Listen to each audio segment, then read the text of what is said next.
Now, since you know who Jack Ruby is and you understand his connection to the Grand Ole Opry and all the musicians, it makes sense to see him standing with little Jimmy Dickens, another well-known Grand Ole Opry and Country Music Hall of Fame member. Now, when I looked at his photograph and then I saw some video footage of him, it reminded me of a photograph that I saw just recently. And it was of a person that looked exactly like him, turns out it is him, standing next to Lucille Ball. And it's labeled as her brother. Pay attention to the fact that we're seeing the last name White appear over and over again, as in Betty White, the sister of the current queen, and that queen being played by Lucy. We can see that her current husband, the prince, is also Gary. So again, we can validate with the spouse. As per the photo of her and Jimmy Dickens as her brother, we have not been able to validate that just yet. The interesting fact is that also that day in Dealey Plaza, we have another individual that's associated with both of those people. And let's see if you can guess who it is. Until August the 8th, and the day that Oswald tried to infiltrate our organization was on August the 5th. After that, when I turned down Oswald's offer, I found him in the street carrying on a rally in favor of Fidel Castro with a big sign in his chest reading Viva Fidel. And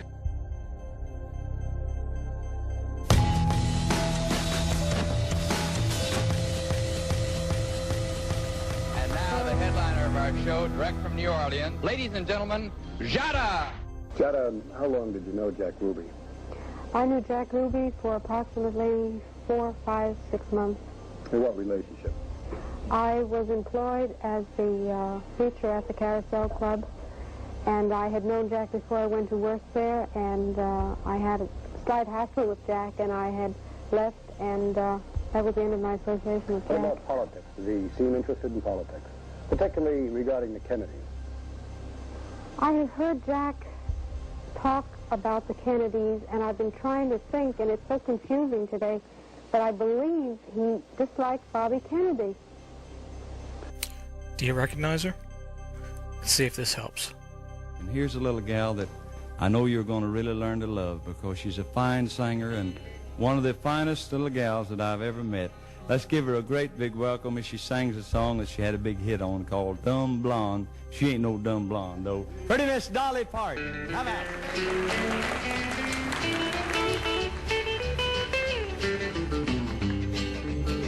Don't try to cry your way out of this. Don't try to lie, or I'll catch you in it. Don't try to make me. I watched a short clip with Kenny Rogers talking about Dolly Parton and their relationship, and he said that he had never ever seen her without her wig and her full makeup. Now that struck me kind of odd, as if she's hiding something.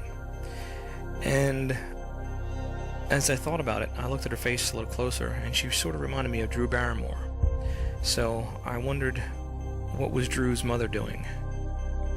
It was a wolf whistle then. I can't believe it. Is it the Likely Lads? Oh. Sorry about that. That was very nice. Did they do wolf whistles that in America? That was very nice. Whoever wolf whistled, that was nice. Don't encourage them. Could be someone off a building No, site. at 49... You know what they're like. No, at 49 years old to get a wolf whistle is damn cool. Oh, can I say damn? You can say damn if you like, but you can say 49 did. years old. Are you really 49? You've took my breath away. Really? I didn't want it anyway, it smelt.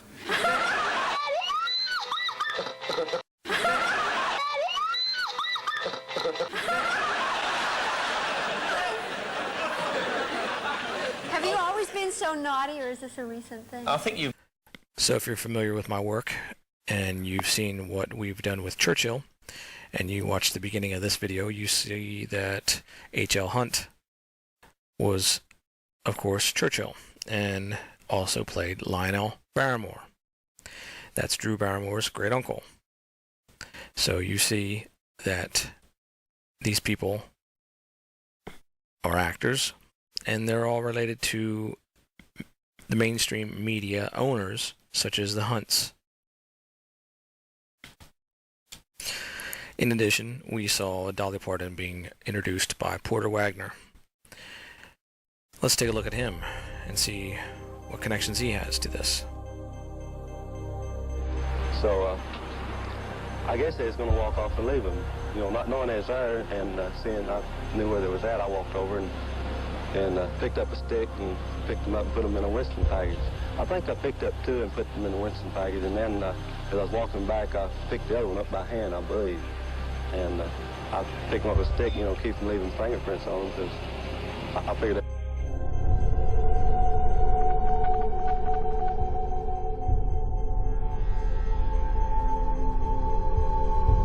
Calloway did go after him, didn't he? Yeah, Calloway took off to go try to catch him. And all of a sudden I heard some shooting. In fact, I heard 5 shots coming from the direction behind the lot over on 10th Street there. The television show Dallas was one of Tex Ritter's favorite TV shows.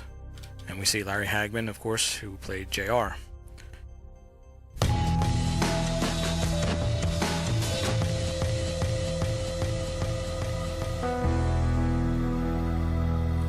The 3 tramps that were arrested that day are not who people have claimed they are.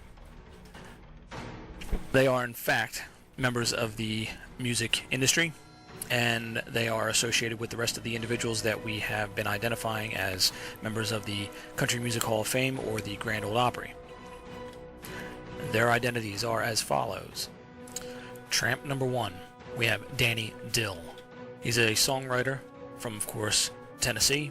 He was identified by the news media as being a Harold Doyle. You can see where they get the name from, since his name is Horace Dill, and he just dropped his middle name. But that individual that they have identified is the person, but he's using a fake name.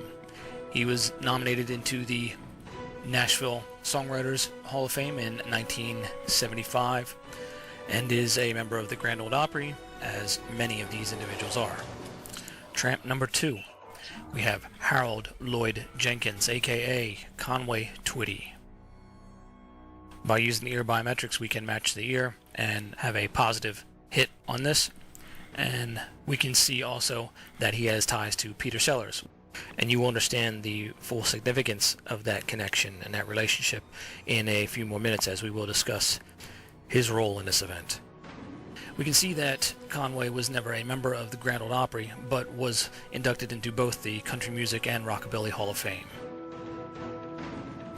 Tramp number 3, we have Whitey Ford, Benjamin Francis Ford. This individual has been misidentified as E. Howard Hunt for many years. If you examine E. Howard Hunt's ears, they have different lobes than this individual, so we can positively say that this is a match as well.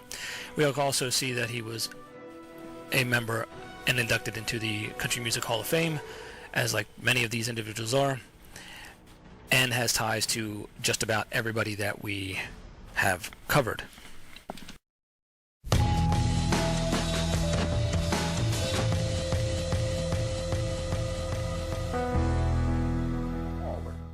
Dislodging him from this depression in the seat cushion and already favoring Mrs. Kennedy, he automatically fell in that direction. Of course, James is one of the famous photographers that day that took some very interesting photographs, but you might know his voice from somewhere else.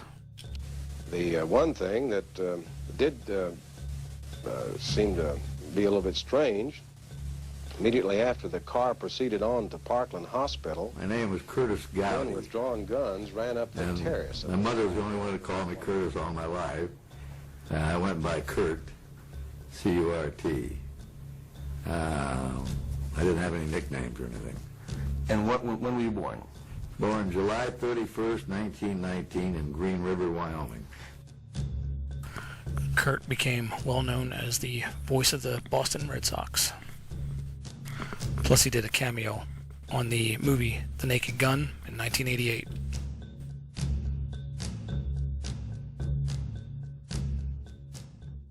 Visit, including reporter Bob Huffaker. My assignment was to go to Maine and Acard and to broadcast the motorcade as KRLD's last stop on the motorcade, the last reporter on the motorcade. I showed up and was gratified to see that and to broadcast the motorcade as KRLD's last stop on the motorcade.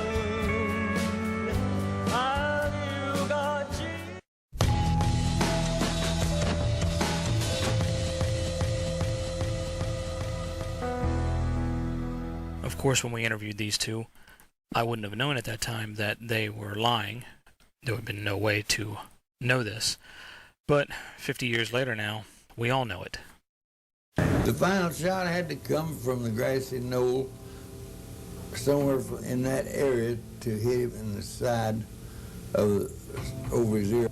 There was at least one shot, came from that direction, and it took the top of his head off and blew his brains out and backwards. And I would swear that over my mother's grave to this day. If you say so. I'm glad it's not my mother. Let me introduce you to yet another Country Music Hall of Fame, Grand Ole Opry member. I'll let him introduce himself. And that night, Slim Wilson, who was the best known radio personality that was there in Springfield on KWTO, he introduced everybody that night, and when he got to me, he says, "I want you to meet our newest member, Speedy West." He didn't tell me he was going to do it or nothing. My name is Wesley West. And he said, he called me Speedy. Well, I would have never took on that name back home. I'd been embarrassed in front of my parents and my brother and sister and my cousins and everybody, my friends. Final shot had to come from the grassy knoll somewhere in that area to hit him in the side of over his ear. There was at least one shot, came from that direction, and it took the top of his head off and blew his brains out and backwards. And I would swear that over my mother's grave to this day. Zephyr, that's what I went to California in. And we was going across that desert. And I got to remember that night at the schoolhouse when Slim introduced me as Speedy. But I would have never taken it on because it'd been embarrassing around my folks and friends. But I thought, I don't know a soul in California. And I want my $500 back that we paid for the interview. But anyway, well, what about the Mrs. Willis? Headshot seemed to come from the right front. It seemed to strike him here, and his head went back, and all of the brain matter went out the back of the head. It was like a red halo, a red circle with bright matter in the middle of it. It just went like that. It was a terrible time. There was a garden, a beautiful garden, we all want to see someday. Now, Kitty Wells was very good friends with Patsy Cline, who we know played Marina. So here's Kitty at Patsy's memorial. But look who else is there.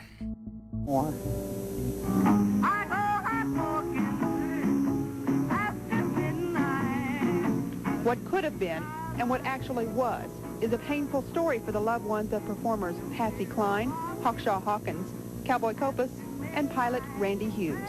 I was about 4.5 years old when it happened, and my brother was 2. Patsy's daughter Julie and granddaughter Michelle were just a few of the family members on hand for the dedication of this memorial in Camden, Tennessee.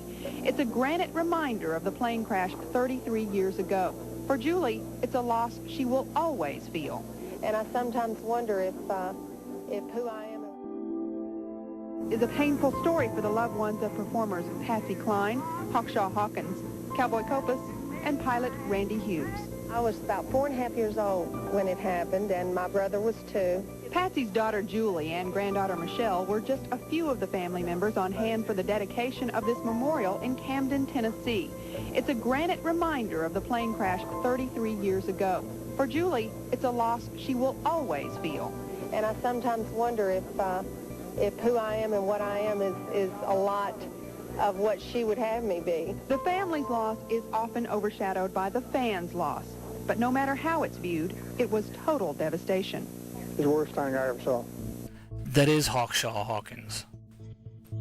And on top of that, wait till you see who else is there with him. It's the worst thing I ever saw.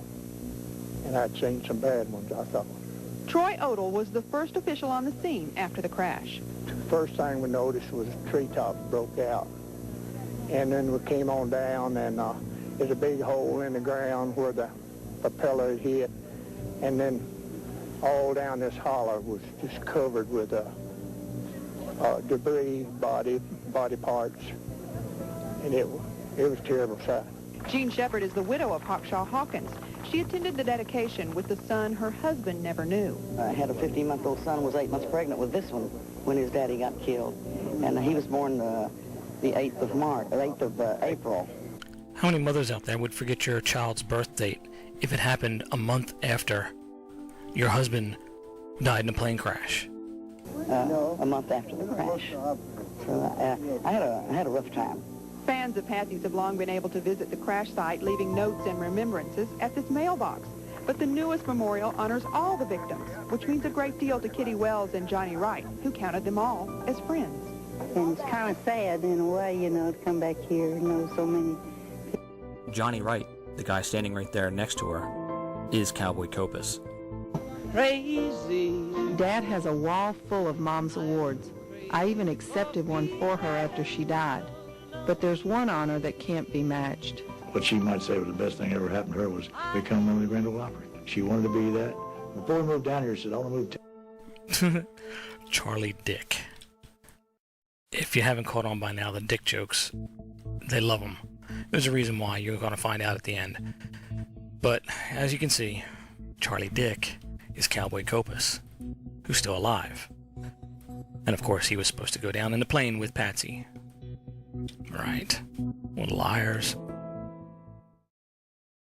How many shots were fired? Walter, the obvious way to answer those questions seemed to be to talk to our eyewitnesses in Dealey Plaza. Ask them how many shots they heard and in what kind of sequence. So that's what we tried first. And this heart shall cease to beat, and they lay me down to rest. There were 4 shots. How many shots did you hear? I heard 3.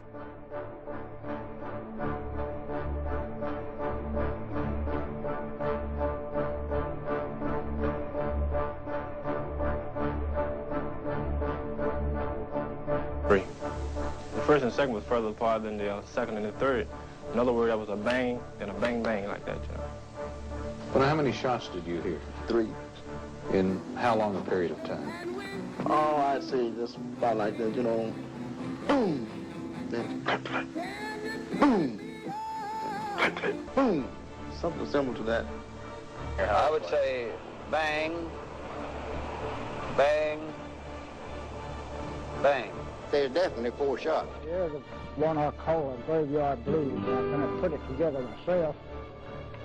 And it's pretty hard to sing, but I'll give it a try. Well, just 3 quick bursts.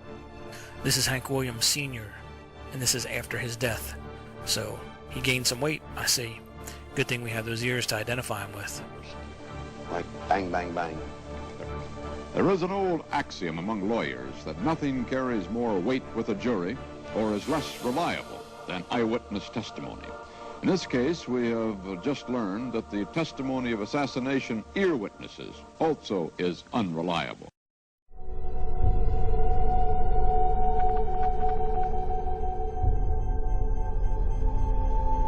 Word from Ron Ryland in the mobile unit that police have a suspect from the Texas Theater. He has a gun. We joined a police motorcade that was dashing to the Texas Theater where they had a report of a man coming in there that was armed. Let's listen to that voice one more time. We joined a police motorcade that was dashing to the Texas Theater where they had a report of a man coming in there that was armed. Of course, everything is black. The movie is going on. About I would say 200 or more police officers went into the theater and found a man. Ron Ryland. More like Ron Reagan. Remember, he's good friends with Tex Ritter. They've done many movies together.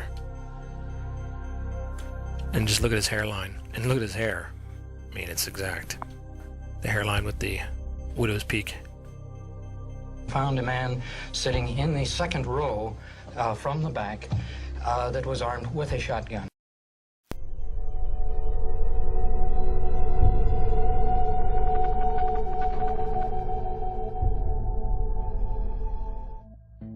Beverly Oliver. We interviewed her back when we did the production for our video documentary, and this is a photograph of me when I was 17 with her after the interview, and of course she playfully threw me down on the bed. So she's always been a very likable, friendly person and enjoyable to be around. She's been on my Facebook friends list ever since, and up until recently, as you start to see the patterns between the country and western, the Grand Ole Opry singers, you begin to start looking at these individuals a little differently.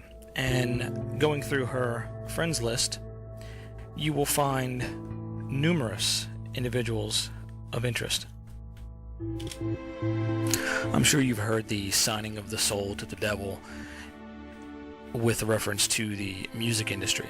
Well, that's sort of true, and the devil being the, of course, publisher or a record label, because these actors or these musicians that are hired or funded to record an album, the record label forces them to take on a pseudonym name, so therefore that actor doesn't actually own the name, and the record label can do what they want with that name and put the money that they want behind it.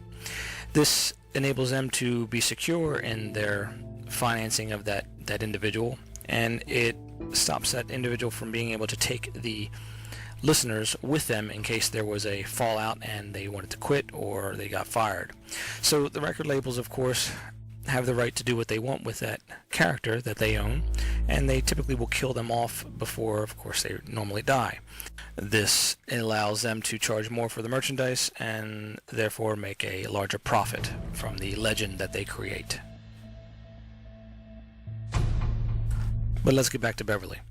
There's an individual in her Facebook list and her photographs that she calls her daughter. Now, when I looked at that photograph, I saw Carly Simon.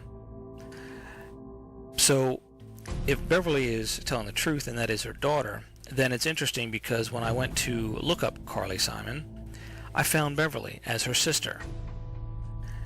So, I believe that this individual that she's calling her daughter is actually her sister. And the rest of the family, I think you'll find quite interesting as it plays a major part in this project. You'll see what I mean in a moment. This is a story of three sisters named Simon. Joanna is tallest, Lucy in the middle, Carly the baby. It is a story of love and friendship in a family of wealth and drive, and of how this small circle has grown to encompass a world of music. Their mother, who sang to them as she nursed them, is Andrea Simon. I believe she is Katharine Hepburn's sister, Marion Hepburn. Try Beverly Oliver. Anna chose opera for her career.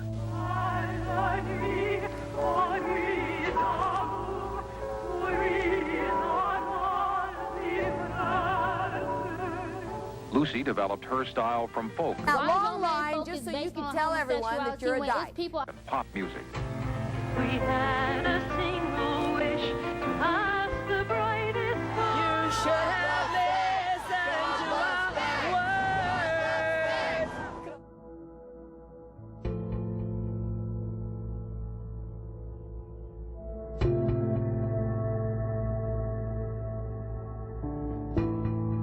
Wish to be just where we are. Carly is a rock singer, one of the country's most popular. That blazing siren, baby, the policeman said. I could smell the passion of another man on your breath. There is a Simon brother as well, Peter, the youngest of all. a professional photographer who has chronicled the family in pictures since their father's death in 1960. Peter has published several books, including one on his sister Carly.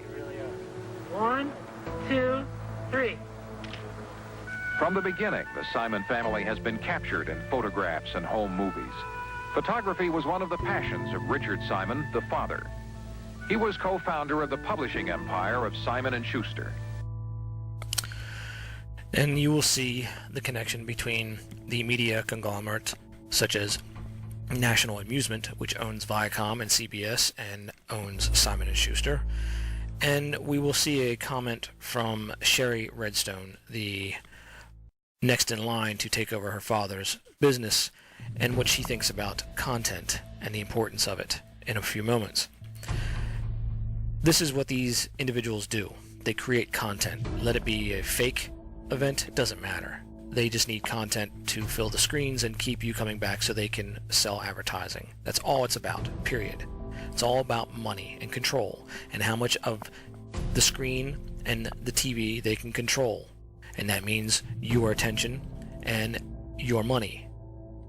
She sang. I mean, she even claims it as she was delivering on the delivery table. She was singing la la la la. Where they have sex with little children and things of that nature. We've been having some discussions with the Swedes for quite a while. Because you're saying what, there's a lot of Swedish gay people? Well, we got into it with the Swedes because they arrested a preacher who stood in his own pulpit and preached what the scripture says about homosexuality. Now, I hope you made that connection there. You see one of her sisters is playing one of the roles in the Westboro Baptist Church scam. It's a fraud.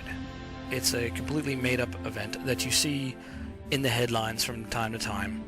And guess who, of course, owns the rights to it? Well, that would be Simon & Schuster. And Simon & Schuster is owned by Viacom, which, of course, is owned by CBS. So you see the creation of the content that these mega networks need in order to fill their pages of their publications is just generated by their family members. Then understand the connection between Sumner Redstone and his father, Michael Redstone, which is actually Michael Rothstein, and National Amusement. And if you don't know what that company is, they're the ones that own MTV and all the other stations that we see all this crap being forced down our throat from. Could you see Viacom trying to do a deal to buy a Netflix? I think right now the relationships that both Viacom and CBS have with Netflix, where we put our content on there, where we receive revenue, is exactly where we want to be. We're in the content business, and we do a great job of it. We're not looking to get into any other businesses. Arrested him, charged him with a crime, so we put out some news releases about that. We turned in on them. Tell me we about included the king, and the king got angry about that, and that's how it all started. So you heard Cherie Redstone herself say they're in the content business, and all this stuff is made-up content. King Gustav is the one that sent his daughter over. Remember Princess Victoria, the one who posed as the owner of a government rag website, Stephanie Sledge, who I went to Arizona with, who tried to get all the information from me about my investigation into these people.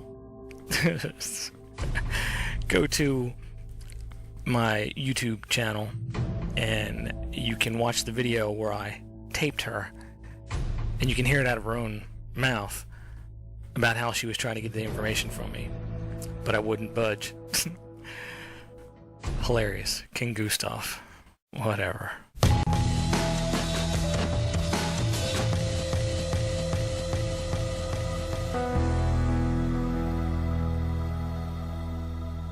So Oswald's friend, Wesley Buell, took him to the depository that day. Here he is, telling his side of the story. And then we'll find out who this person really is. Well, he come to me Thursday, November the 21st, and asked me could he ride home with me that afternoon. And I said, well, yes. And I said, well, why are you going home this afternoon? And he replied that he wanted to go home and pick up some curtain rods where he could put some curtains up in his apartment. And I said, oh, very well.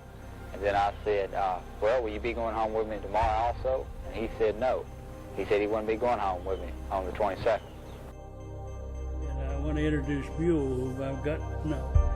He's a good friend, and he's one of the most honest people I've ever met. He's one of the most honest people I've ever met, and I want to hear what he has to say too. Okay, thank you, Hugh. Let's start with that morning, November the 22nd, 1963. The whiskey opened in 1964, and I was producing Johnny Rivers, who was the act that was there all the time, most of the time.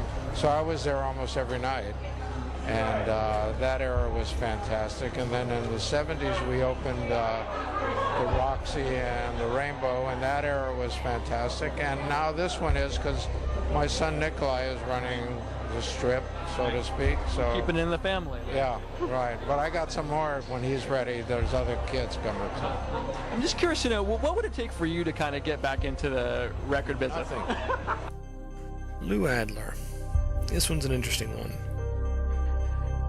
This one definitely follows the check the spouse scenario, and you'll find out that he is playing several other figures in the public arena.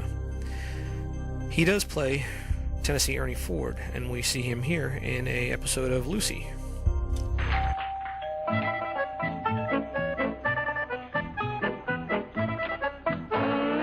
Howdy do, ma'am. Hello, Mr. Higgins.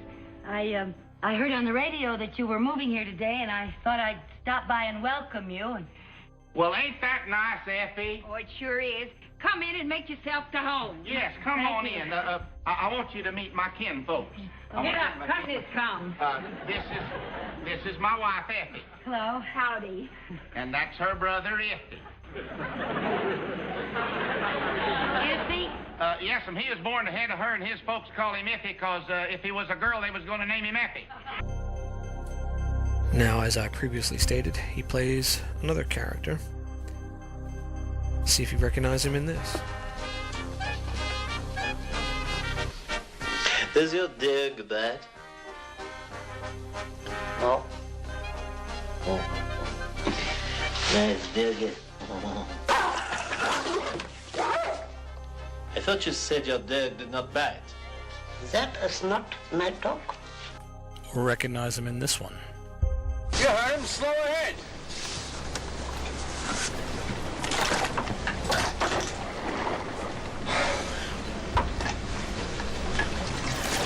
Slow ahead. I can go slow ahead. Come on down and chum some of this shit.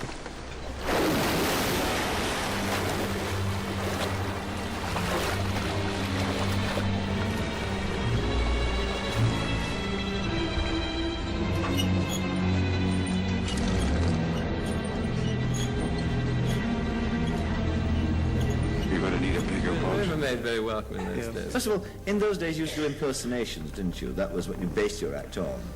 Yeah. What kind of impersonations did you do? I used to do Peter Lorre from the Morty's Fork, and you remember? And I used to Humphrey Bogart and Peter Lorre and Sidney Greenstreet. My God, sir, you are a card. You really are a card. Stop twisting my arm, you're hurting my arm. You're hurting me. So a selection of those. It's a Tommy Hanley. Well, isn't that nice? What is it? So you ask, how do we know that he plays all these different roles? Well, like I said before, and like I've said a million times, check the spouse, and you'll see they're all the same. Even the divorced ones. Now, we misidentified Wesley, or Lou, as being at the Dealey Plaza a week before the anniversary was to take place. We photographed this individual that claimed that he was at the plaza during the assassination, and he has very similar traits to Wesley, but it turns out it's not him. After doing a very close examination of the ears, we can say that this individual is actually Sir Ian McClellan.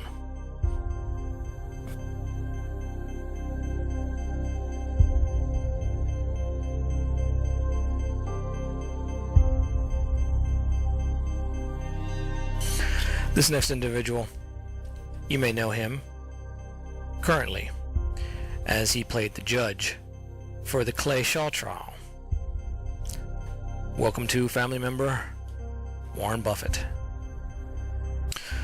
Part 3 of this documentary will cover the Oswald shooting, as we have new information and new evidence to show, the Payne family and their connection to all this, and the Bush family and who they truly are.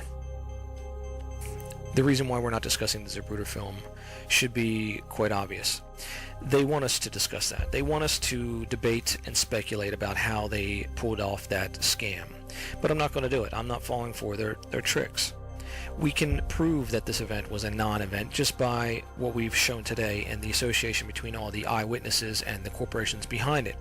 That is clear, crystal evidence that the assassination did not happen. How they pulled it off doesn't really matter. Maybe when we get one of them on the stand and force them to answer some of our questions, we'll get a little bit more of an insight about how they pulled it off. But until then, you know exactly who you should focus on and hold accountable.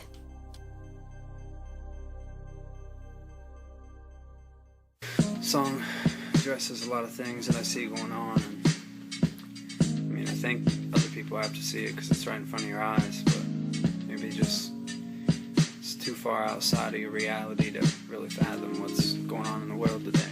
Maybe I can get you to think about it though. I've been sitting with this pad on my lap, just contemplating, thinking about the ways that I could say what's on my brain. My thoughts are racing. I lost my place in this world, and then I lost my patience. I guess it's safe to say that life will never make sense. I make hits that'll take shits on other artists, but they're not the target regardless. Why would I want to harm them when the problem is more than that? It's more than rap. You ignore the past, saying that's that. We never going back. Ha, open your eyes, man. Times have changed. You think it's fine that they grew up your wife to ride a plane? I think it's time that we all unite despite our race. Living inside a cage and we try to find a better way to live. Cause the government's oppressing us, arresting us for next to nothing that functions to mess with us. Did you know America's incarceration rate is far greater than any other nation? And that's why I say, sheets of water, but you can't make it drink. And I can feed your brain with knowledge, but I still can make you think. So you gotta think for yourself. Just think for yourself. You could lead a sheep to water, but you can't make it drink. And I can feed your brain with knowledge, but I still can make you think. So you gotta think for yourself, motherfucker. Just think for yourself. The system had us bent over so long we think we standing, but I'll be goddamned if I don't see what they planning. I mean, we had all we needed and people took it for granted. Our rights are vanishing faster than ever. Corruption controls the planet. Why the fuck are we standing down? You gotta stand for something. The plot is not a myth. There's a lot of shit that needs discussion. Like, why the fuck do you want me to be a brainless zombie? Why you train the army to shoot like a target's painted on me? I hated Romney, but honestly it's astonishing. The kind of things Obama thinks is an option is not for me. This is not to be construed as gossiping, but talk to me. I'm offering my philosophy thoughts like it's a prophecy. Listen, it's time we start resisting the system. Become a statistic or pick a different agenda to live in. I'm giving a vivid image. The vision is how they get us, impairing our vision with a constant fear of terrorism. Sheep to water, but you can't make it drink. And I can feed your brain with knowledge, but I still can make you think. So you gotta think for yourself. Just think for yourself. You could lead a sheep to water, but you can't make it drink. And I can feed your brain with knowledge, but I still can make you think. So you gotta think for yourself, motherfucker. Just think for yourself. You could lead a sheep to water, but you can't make it drink. And I can feed your brain with knowledge, but I still can make you think. So you gotta think for yourself. Just think for yourself. You could lead a sheep to water, but you can't make it drink. And I can feed your brain with knowledge, but I still can make you think. So you gotta think for yourself. Just think for yourself. We should legalize freedom because it seems they want to take it all. It's like I can't speak my mind anymore without breaking laws. They want to silence you with violence involved and try to keep us quiet with the lies where they disguise it all. It's time to evolve, open your eyes through the fog, fight for a cause. If you cherish your life or the right to bear arms, they shred the Bill of Rights, the news doesn't cover it. But that's probably because their budget's covered by the government. So they cover other shit like who celebs are fucking with. I've had enough of it, but you stupid fuckers are loving it. Look, you need to do your own investigation, cause across the nation they got concentration camps awaiting. Procrastinating is something we don't got time to do. In the meantime, the scientists try to design a flu that they could try to use to reduce the world numbers. The world's under control, the people causing world hunger. Lead a sheep to water, but you can't make it drink. And I can feed your brain with knowledge, but I still can make you think. So you gotta think for yourself. Just think for yourself. You could lead a sheep to water, but you can't make it drink. And I can feed your brain with knowledge, but I still can make you think. So you gotta think for yourself, motherfucker. Just think for yourself, please. Please.